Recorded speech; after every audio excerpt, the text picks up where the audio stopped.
যাদবপুরের মাওবাদী মানুষের জয়, তৃণমূল কংগ্রেসের জয়, মমতা বন্দ্যোপাধ্যায়, অভিষেক বন্দ্যোপাধ্যায়ের জয়, আপামর বঙ্গবাসীর জয়।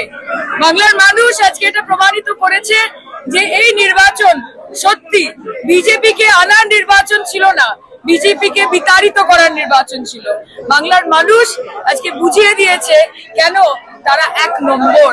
আমি ধন্যবাদ জানাতে চাই যাদবপুরের মানুষকে। পাশে মাননীয় মন্ত্রী রয়েছেন, মাননীয় এমএলএ রয়েছেন, আরো সবাই সঙ্গে ছিলেন। 81 দিনের একটি লড়াই, যেই লড়াইয়ে যাদবপুর লোকসভা কেন্দ্রের মানুষ দুহাত ভরে তাদের ঘরের মেয়েকে আশীর্বাদ করেছে।